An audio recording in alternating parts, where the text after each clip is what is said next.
కేటీఆర్ గారిది ED case అయిపోయిన తర్వాత విచారణ తర్వాత అరెస్ట్ చేస్తారు అని చెప్పేసి అంటున్నారు. ఏంటి అసలు నీకేమనిపిస్తుంది? ఎవరికి దమ్ము లేదు, అరెస్ట్ చేసేంత దమ్ము ఎవరికి లేదు.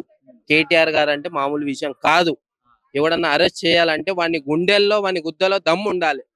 సో అది నీకు తెలుసా మన తెలంగాణ సీఎం గారు? తెలంగాణ సీఎం ఎవరు? తెలంగాణ సీఎం బ్రో కేసీఆర్ గారు. కేసీఆర్ కాదు, ఇంతకు ఇప్పుడు ఇప్పుడు ఆయన ఆయన పేరు ఏంది? ఆయన పేరు ఏదో అన్నారు. ఆయన పేరు ఏం పేరు అన్నారు. మాకు కేసీఆర్ గారు ఎప్పటికీ మా గుండెల్లో ఉండేది మా కేసీఆర్ గారు. సో అది కేసీఆర్ గారి తర్వాత మళ్ళీ ఇంకొకరు సీఎం అయ్యారు కాంగ్రెస్ పార్టీ నుంచి. ఒకరు అదే ఆయన పేరు తెలియదు బ్రదర్ నాకు. మీకేమైనా ఐడియా ఉంటే చెప్పండి. ఆయన పేరు ఏం పేరు? తెలీదా మీకు నిజంగా? లేదు లేదు, ఏదో అన్నారు సంథింగ్, నాకు అంత గుర్తులేరు. మాకు ఎప్పటికీ మేము చచ్చేంత వరకు మా గుండెల్లో ఉండేది కేసీఆర్ గారు, కేటీఆర్ గారు. సో అది రేవంత్ రెడ్డి గారే తెలియదండి, ఇప్పుడు సీఎం రేవంత్ రెడ్డి గారే కదా. అవునా? ఏం పేరు? రేవంత్ రేవంత్ రేవంత్ రెడ్డి రేవంత్ రెడ్డి రేవంత్ రెడ్డి గారు. ఓకే ఓకే, రేవంత్ రెడ్డి గారు. సో ఏమో అంత గుర్తు లేదు. మా గుండెల్లో అయితే మా కేసీఆర్ గారు ఎప్పటికీ ఉంటారు. సో అది మరి అంత అభిమానించే వ్యక్తి ఎలా ఓడిపోయారు? అంటే కొన్ని అనుగుణ కారణాల వల్ల ఓడిపోయిండు. ఏదో ఒక అవకాశం ఇద్దామని చూసిండ్రు. అదే ఇప్పుడున్న పార్టీ రేవంత్ రెడ్డి గారికి ఆయనకు అవకాశం ఇచ్చిండ్రు. సో మంచి చేస్తాడని ఒక అవకాశం ఇచ్చి ప్రజలు ఎన్నుకొని ముఖ్యమంత్రి చేసిండ్రు. సో చూద్దాం, ఒక సంవత్సరం అయింది, 4 సంవత్సరాల్లో ఏం చూపిస్తాడో, ఎంత ఉద్వంసం జరుగుతుందో, ఏం జరుగుతుందో చూద్దాం ముందు. ఎలా ఉంది మరి 1 ఇయర్ చూసినావు కదా? ఏముంది బదర్, ఏం కనపడట్లేదు నాకైతే. అసలు ఎక్కడివక్కడ ఆఫ్ చేసేసిండు. ఢిల్లీలో ఎట్లా చెప్తే అట్లా చేయాలని అనుకున్నాడు, ఆయన నిర్ణయించుకున్నాడు. సో అది ఢిల్లీలో ఎట్లా వాళ్ళు చెప్తే అది చేస్తారు అతను. సో కేసీఆర్ గారు అట్లా కాదు, ఇక్కడుండి ప్రభుత్వాన్ని కదిలిస్తాడు, వణికిస్తాడు. అది నరేంద్ర మోడీ అయినా సరే ఎవరైనా సరే వణికిస్తుండే. సో ఇక్కడ నుంచి మాట్లాడుతుండే ప్రభుత్వాన్ని, ఇక్కడ కూర్చొని ఇక్కడ మాట్లాడితే అక్కడ ఢిల్లీలో అదరాలి అందరి గుండెలు. నరేంద్ర మోదీ గుండె అయినా అదరాలి. సో అటువంటి నాయకుడు మా కేసీఆర్ గారు మాకు గుండెల్లో ఉంటాడు.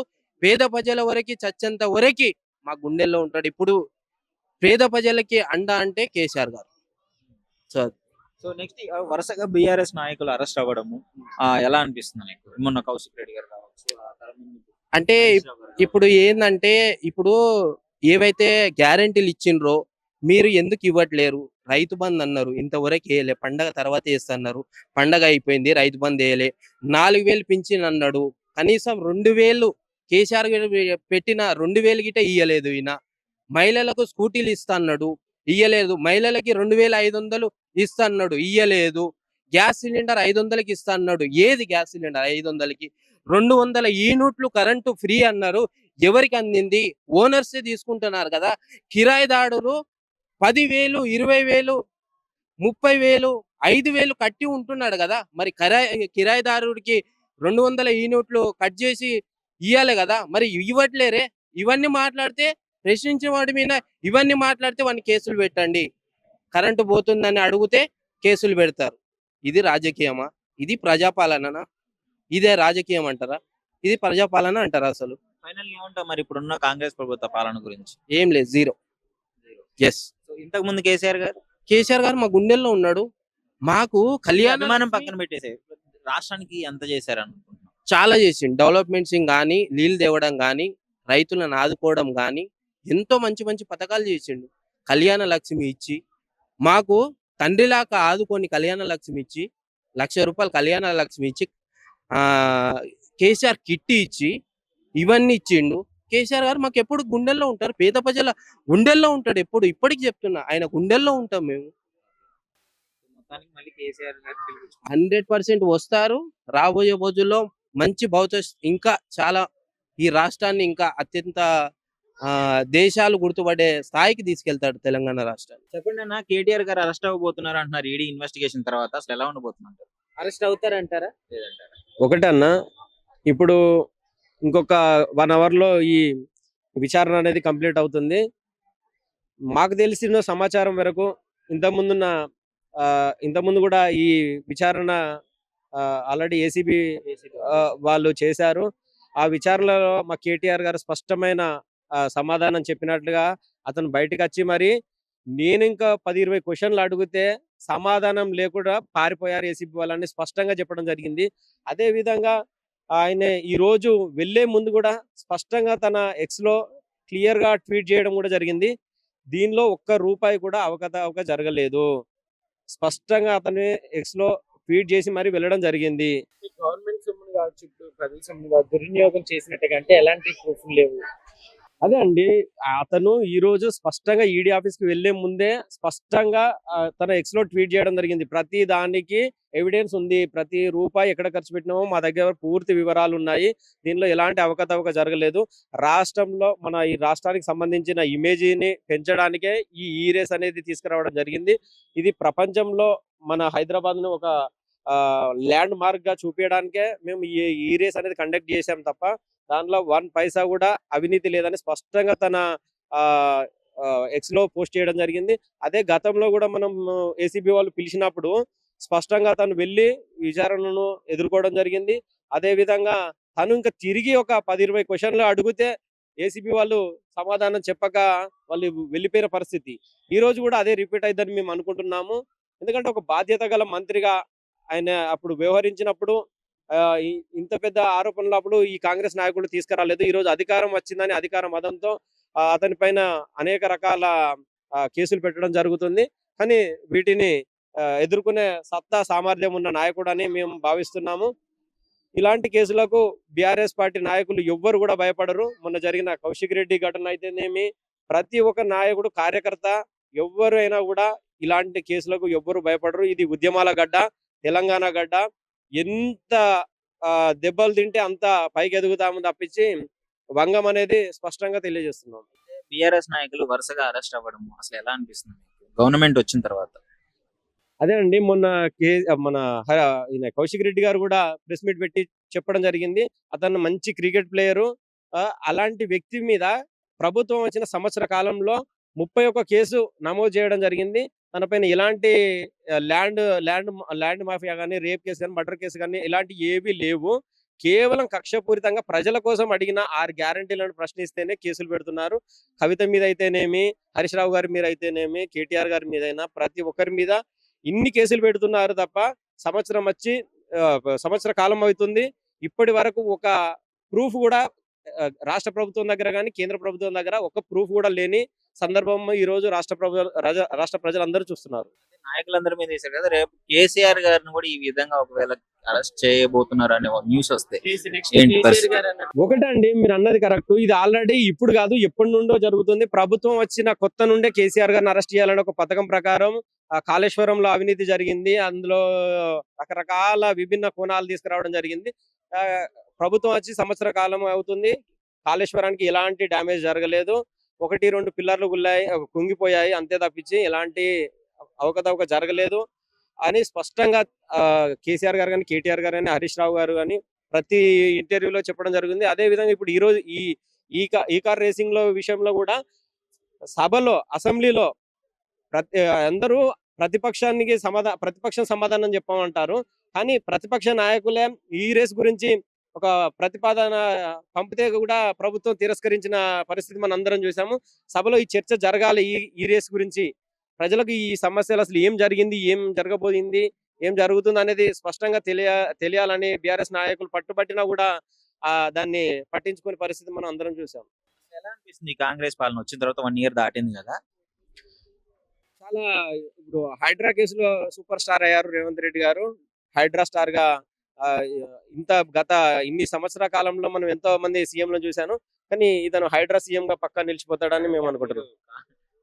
సీరియస్ గా అంటున్నారా లేకపోతే జోక్ గా అంటున్నారా అర్థం కావట్లేదు. సీరియస్ అండి, ఆయన హైడ్రా స్టార్ అవుతాడు.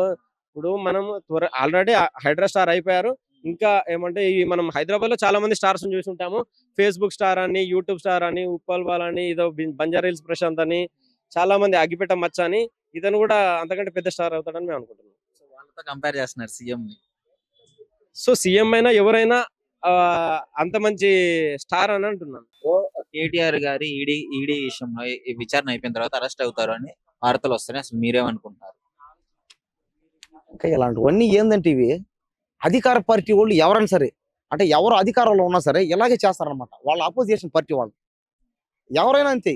ఇప్పుడు గతంలో కూడా, ఇప్పుడు ఓల్డ్ కూడా, ఇప్పుడు కేటీఆర్ కేసీఆర్ గారు వాళ్ళు ప్రభుత్వంలో ఉన్నప్పుడు కూడా వాళ్ళ ప్రభుత్వం జరిగేటప్పుడు ఏమైంది ఇలాగే చేశారు అందరిని. వీళ్ళైనా అంతే, రేపు ఇంకేదైనా గవర్నమెంట్ వచ్చినా వాళ్ళైనా అంతే. అది కేంద్రంలో అయినా రాష్ట్రంలో అయినా ఎక్కడైనా అంతే. ఎవరైనా అధికారులు ఉంటే వాళ్ళ కింద అలాగే చేస్తారు. అధికారంలో ఉన్న వాళ్ళు ప్రతిపక్షం వాళ్ళు ఎప్పుడైనా ఏదో కేసు పెట్టి ఇరికిస్తారు అని అంటున్నాం, అంతేనా? కరెక్టే, అధికారంలో వాళ్ళు అంతే కదా, వాళ్ళు అలాగే చేస్తారు. మరి ప్రజలు నమ్మి గెలిపించింది వాళ్ళకి మంచి చేస్తారని కదా, ఇట్లా వీళ్ళు పగలు తీర్చుకుంటుంటే ప్రజలు మధ్యలో ఇబ్బంది పడతారు కదా. ఇప్పుడు వాళ్ళు ఏం చేస్తారు, పగ మొత్తం తీర్చుకొని ఆ డబ్బులన్నీ మేము పట్టేసాం దాన్ని మొత్తం జనాలకి పనిచేస్తూ ఉంటారు. కానీ జరగదు అది. ఇంతవరకు జనాలకి పనిచేసిన డబ్బులు అయితే లేదు అసలు ఎక్కడ. ఎంత స్కామ్ ఉండదన్న, ఇప్పుడు 10,000 కోట్లైనా 50,000 కోట్లైనా 1,00,000 కోట్లైనా పట్టుకున్నా ఆ స్కామ్ డబ్బులు పంచరు అసలు ఎక్కడ. ఆ పథకం పెట్టాం ఈ పథకం పెట్టాం అంటారు కానీ ఆ పథకంలో కూడా ఎక్కడో దగ్గర బొక్కలు ఉంటాయి. చేసింది అయితే లేదు ఎక్కడ మేలు. అసలు పథకాలు అసలు దళిత బంధు ఇస్తా అన్నాడు, ఇచ్చారా? మరి ఎవరన్నా ఇప్పుడు కోప్పడాలి, ఆయన కోప్పడాలి ఏమన్నా. ఇతను వచ్చినా కూడా దళిత బంధు గురించి అసలు మాడుతున్నారా? కనీసం డబుల్ బెడ్రూమ్ ఇల్లు అయినా. రేవంత్ రెడ్డి గారు మరి అంతేగా గ్యాస్ సిలిండర్లు ఉచితంగా, గ్యాస్ సిలిండర్లు లేదా 500 గ్యాస్ సిలిండర్. మరి ఎందుకు ప్రశ్నించట్లేదు ప్రజలందరూ? ప్రశ్నిస్తే కనపడరుగా వాళ్ళు, ఇంకా లేకుండా చేస్తారు కానీ ఎవరైనా అంతే కదా. కానీ లాస్ట్ ప్రభుత్వం ఆ వాళ్ళు కూడా అంతేలే, వాళ్ళైనా అంతే, ఎవరైనా అంతే, ప్రభుత్వంలో ఉన్న వాళ్ళు అంతే. వాళ్ళతో కన్నా పెట్టుకున్నా ఉంటే అంతే. ఒక సినిమా హీరోలు చేపిస్తున్నారట, కనీసం మన పక్కింటి వాళ్ళకే డబ్బులు ఇచ్చి మరి చేపిస్తున్నారట. డబ్బు కోసం ఆశపడి జనాలు చేస్తారు. అసలు అభిమానంతో ఎవడు ఏమి చేయడు. అభిమానం అనేది ఎంతవరకు జస్ట్ చూసాడా ఆనందించాడు అంతే. అంతేగాని ఎవడైనా డబ్బుకి ఆదాయపడితే చేస్తాడు. ఇది వరకు రోజులంటే వేరు, ఇప్పుడు రోజులు వేరు. టెక్నాలజీ మారింది. ఇప్పుడు ఏంటంటే ప్రేమలో అభిమానులు అనేవి చాలా తక్కువ. కానీ అభిమానం ప్రేమ ఉండొచ్చు కరెక్టే, కానీ అది గుడ్డి నమ్మకంగా ఉండకూడదు. అది అసలు ఎందుకు నేను చెప్పాలంటే అసలు నీతి నిజాయితీగా ఉన్నోడైతే ఎవడైతే లేడు. ఫైనల్ ఇప్పుడు ఏమంటావు మరి, రేవంత్ రెడ్డి గారు కూడా దోచుకుంటూనే ఉంటాడు అని అంటావా? నేనట అంటలే, మరి ఇప్పుడు అధికారంలో ఉన్న వాళ్ళు దోచుకుంటారు, నెక్స్ట్ వేరే వాళ్ళు అధికారంలోకి వచ్చిన తర్వాత వీళ్ళని ఇబ్బంది పెడతారు అని చెప్తున్నావు కదా. ఎవరైనా అంతే. కానీ అధికార పార్టీ వాళ్ళని మనం ఎవరేం మాట్లాడలేము, ఎవరేం అడగలేము. సో ఇప్పుడు వీళ్ళు వచ్చిన తర్వాత ఎలా ఉంది? 1 year దాటింది కదా, ఎలా అనిపిస్తుంది? ఉచిత బస్సులు పెట్టారు తప్ప ఇంకేం పెట్టలే. బస్సులు ఒకటే పెట్టారు, ఇంకేం లేదు అసలు ఎక్కడ. ఉద్యోగాలు లేవు, కనీసం సంవత్సరం అయింది, జాబ్ క్యాలెండర్ లేదు, ఉద్యోగాలు లేవు, ఏమీ లేవు అసలు. చేసిన మేలు కూడా ఏమి లేదు. ఇంకేమైనా చేసే ఛాన్స్ ఉంది కదా, 4 years ఉంది కదా. 4 ఏళ్ళు ఉంది, చూడాల్సిందే, వెయిటింగ్ చేయాల్సిందే. కానీ ఎవడని చెప్పలేడుగా. ఇప్పుడు చెప్పేవాడు చెప్తా ఉంటాడు. ఇప్పుడు ఆయన అధికారంలోకి వచ్చాక ఏం చేస్తున్నాడు, బస్సులో ఒకటి పెట్టడం తప్ప ఇంకేం పెట్టలే ఆయన. పైగా ఇంక చేసింది ఏమని చెప్పు, ఏమి లేదు. ఇంకంతే, ఇంకా మనమేం మాట్లాడడం. ఇంకేదైనా మాట్లాడితే ఇంకా జైల్లో పెట్టడం, చంపడం అవన్నీ చేస్తారు. ఎందుకు చెప్పు మాట్లాడడం దేనికి? మా అలాంటి వాళ్ళు జైల్లో పడడం దేనికి? పైగా తిండికి కూడా అతి లేదు. నాలాంటి వాడు కానీ మాట్లాడాడే అనుకో, ఇంకా జీవితాంతం జైలే దిక్కు. ఇంకా జైల్లోంచి రాలేం. ఇంకా ఎవడు రాడు, ఎవడు నువ్వు రావు, ఎవడు రాడు, జైల్లోనే ఉంటాం అంతే. ఇంకా అది కాదే, లేకపోతే లేకుండా చేస్తారు. చచ్చిపోవడం దేనికి చెప్పు, సైలెంట్ పోతే బలం. మాట్లాడకుండా ఉంటే బాగుంటుందంట, అంతేనా? మరి అంతేగా, మాట్లాడకుండా మానేస్తేనే బెటర్. మాట్లాడి చచ్చిపోవడం దేనికి వచ్చిందే? మాలాంటి వాడు ఏ గురించి మాట్లాడలేడు. అలా సినిమా గురించే మాట్లాడలేకపోతున్నాం. ఇప్పుడు నేను సంక్రాంతికి సినిమాలు వస్తే ఈ సినిమా బాగుంది, ఈ సినిమా బాగాలేదని చెప్పి అధికారం కూడా లేకుండా పోతుంది అసలు. అంతే కదా, అది కూడా లేకుండా పోతుంది. ఇప్పుడు దానికి కూడా మళ్ళీ దాడి. ఇప్పుడు 100 కోట్లు సినిమా తీసినోడే దాడి అయితే 1000 కోట్లు ఉన్నాయి, 1,00,000 కోట్లు ఉన్నాయి వాళ్ళకి. మరి వాళ్ళు చేయకుండా ఎలా ఉంటారన్నా? ఏం మాట్లాడలేమన్నా, లేనోడైతే ఏం మాట్లాడలేమన్నా. ఒకవేళ ఏదైనా మాట్లాడితే వాడికి అవుట్ అయితే చూసుకో, నువ్వు ఎక్కడన్నా చూసుకో. రీసెంట్ గా ఆంధ్రప్రదేశ్ లో ఇక్కడ జరిగింది, ఒక రిపోర్టర్ రోడ్డు స్కామ్ గురించి బయట పెట్టినందుకు చనిపోయి కనపడ్డారు 2 రోజులు. అదే దారుణంగా చంపారు. అదే అన్న, అతను ఏంటంటే బయట పడ్డాడు. కొంతమంది బయట పడకుండానే పోయారు, కొంతమంది అసలు ఆధారాలే లేకుండా పోయారు, ఇంకొంతమంది ఎవడో చేసిన కేసుని లారీ క్లీనర్ల మీద, ఎవరు రోడ్లు పోయే వాళ్ళ మీద తోసేసి, అంటే ఎవడో చేసిన పని, ఎవడో బాగా బలిసినోడు, డబ్బున్నోడు, బడా బాబులు, వాళ్ళ బుట్ట బాబులు చేసిన పని లేనోడి మీద తోసి ఈడే ఆ రేపు చేశాడని చెప్పి నమ్మించి మరీ దారుణంగా నమ్మించి మరి ఎన్కౌంటర్ చేసి మరి చంపేశారు.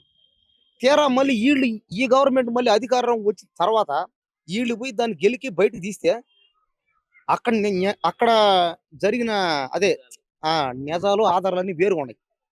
కాబట్టి అధికారం ఉన్న వాళ్ళతో మనం ఏం చేయలేము. లేనోడైతే సైలెంట్ పోవాల్సింది. ఏదన్నా మాట్లాడితే వాడు ఇంక అవుట్ అంతే. కాబట్టి లేనోడు సైలెంట్గా ఉండడం బెటర్. ఏదైనా బాగా డబ్బు సంపాదించిన తర్వాత ఇంకెవడి మీద పడడం బెటర్ అంతే. మరి ఏం చేయగలుగుతాం చెప్పు?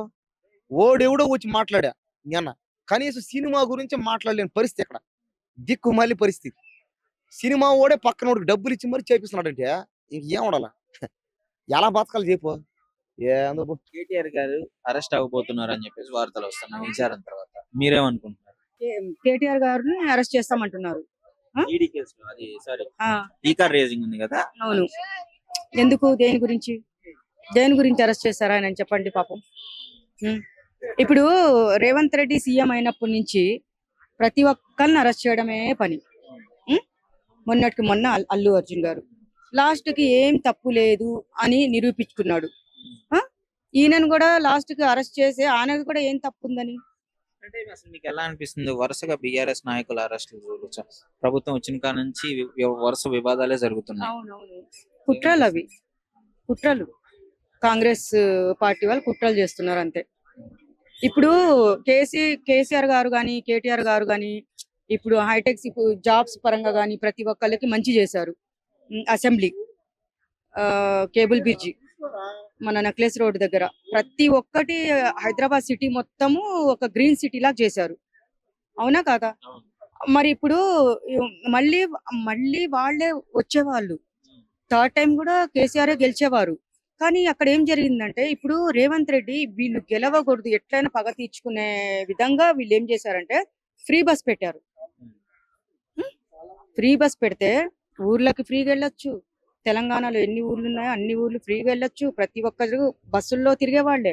అదొక్క పాయింట్ తో ఆయన కొట్టాడు. ఇప్పుడు అలా మంచిగా రన్ అవుతుందా ఫ్రీ బస్? అది కూడా ఇబ్బందులు వస్తున్నాయి అని చెప్పేసి చాలా అంటున్నారు. ఇబ్బందులు వస్తున్నాయి, కొట్టుకొని వస్తున్నారు. మగవాళ్ళ బట్టలు చింపిన రోజులు ఉన్నాయి.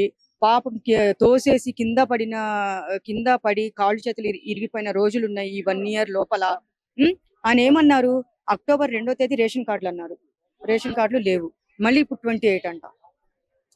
ఏంటి అసలు ఇట్లా ఎలా అనిపిస్తుంది? మరి ఇలాంటి నాయకుని మీరు ఎన్నుకున్నారు అని చెప్పేసి ఎప్పుడన్నా బాధపడ్డారా? ఏంటి? గెలిపించుకున్న తర్వాత ఈ విధంగా చేస్తుంటే ఏమనిపిస్తుంది? ఇప్పుడు నేనే కాదు, ప్రతి ఒక్క పేదవాళ్ళు ఓట్లేసిన వాళ్ళందరూ ఇప్పుడు ఒకటే మాట అంటున్నారు, ఎందుకురా నాయన మేము గెలిపించుకున్నాము. ఇంకొక మనం ఫ్రీ బస్ పెడతానని 6 పథకాలు, అది 6 పథకాల గురించి చెప్పి ఓట్లు వేయించుకున్నాడు. అది వేయించుకున్న తర్వాత ఇప్పుడు ఎందుకు వేసామా అని చాలా మంది కన్నీళ్లు పెట్టుకుంటున్నారు. అయితే ఇంకా 4 సంవత్సరాలు ఉంది కదా, చూడొచ్చు కదా, ముందే ఎందుకు డిసైడ్ అవ్వడం అని చెప్పేసి కొంతమంది అంటున్నారు. అది కూడా కరెక్టే. ఇప్పుడు నేను జరిగిందే చెప్తున్నా. అయితే ఇప్పుడు కూడా మన రేవంత్ రెడ్డి గారు సీఎం ఏమన్నారంటే పండక్కి ఇందిరమ్మ ఇల్లులు అది ఆల్రెడీ ఇస్తున్నారు. ఆల్రెడీ ఫోన్స్ వచ్చినాయి కొంతమందికి. మేడం మీరు చేసిన కష్టానికి మాకు ఇల్లులు వచ్చేసాయి, మాకు ఇందిరమ్మ ఇల్లులు ఇచ్చేసారని చెప్పి ఫోన్స్ వస్తున్నాయి. దీని గురించి కూడా అబద్ధం చెప్పకూడదు, ఎందుకంటే చేస్తున్నారు కాబట్టి. ఇంకోటి ఏంటంటే ఇప్పుడు ఏదైతే మన 2500 గ్యాస్ కూడా కొంతమందికి ఫ్రీ వస్తుందంట. కరెంట్ బిల్లు కొంతమందికి 0 వస్తుందంట. అంటే 100 మందిలో 20 మందికి వస్తుంది, మిగతా 80-80% రావట్లేదు. కానీ ఈ 4 సంవత్సరాల్లో రేవంత్ రెడ్డి గారు మళ్ళీ మీరు గెలవాలంటే ఇప్పుడు ఏవైతే పథకాలు పెట్టారో అందరికి, పేదవాళ్ళకి ఏ పథకాలైనా మీరు అందజేసేలా చేస్తే మనకు హ్యాపీ. ఉన్నోళ్ళకి ఇవ్వకుండా లేనోళ్ళకి ఇవ్వండి అంటున్నా నేను. చాలా పేదవాళ్ళకి అసలు రేషన్ కార్డులు లేవు. వాళ్ళు బోరును ఏడ్చారు మా దగ్గరకు వచ్చి. 6 months నేను ప్రజాభవన్ లో కూడా చేశాను, రేషన్ కార్డులు రాపిచ్చింది. కానీ నేను పడ్డ కష్టము దేవుడు ఫలితం దక్కేలా చేస్తున్నాడు. కొన్ని ఫోన్స్ వస్తున్నాయి నాకు. ఇలాగే కంటిన్యూ అయితే ఈ 4 years చాలా హ్యాపీగా ఉంటారు జనాలు మాత్రము. ఈసారి ఓట్లు అడగక ముందునే ప్రజలే వేస్తారు. అయితే ఒకవేళ కేటీఆర్ గారు అరెస్ట్ అవుతే ఎలా ఉండబోతుంది పరిస్థితి? బీఆర్ఎస్ నాయకులు ఎలా రియాక్ట్ అవుతారు అనుకుంటున్నారు? అది మాత్రము తలుచుకుంటేనే మనకు భయం వేస్తుంది. ఎందుకంటే అప్పుడు తెలంగాణ కోసం కూడా పాపం కేసీఆర్ గారు చాలా అన్నం నీళ్లు లేకుండా నిరాహార దీక్ష చేసి ప్రాణాల మీదకి తెచ్చుకున్నారు. కానీ కేటీఆర్ గారిని అరెస్ట్ చేస్తే మాత్రము వేరేలాగుంటది. ఎందుకంటే ఊహించుకోలేం దాన్ని. వాళ్ళ అభిమానులు ఇప్పుడు కొంతమంది ఓట్లేసి గెలిపించి ఏడ్చే వాళ్ళు కూడా ఎందుకు గెలిపించామా అని కాంగ్రెస్ పార్టీకి అనుకునే వాళ్ళు ఇప్పుడు మన కేటీఆర్ గారు అరెస్ట్ అయితే మాత్రము వాళ్ళు చూపిస్తారు ప్రళయమే. ఇంక ప్రళయము, సునామీ, అగ్ని పర్వతాలు ఇంకా మొత్తం స్టార్ట్ అవుతాయి. 100% చెప్తున్నా. ఎందుకంటే కొంతమంది ప్రేమ బయటికి చెప్పుకోలేరు. అరెస్ట్ అయితే మాత్రము జరిగేది ఇదే.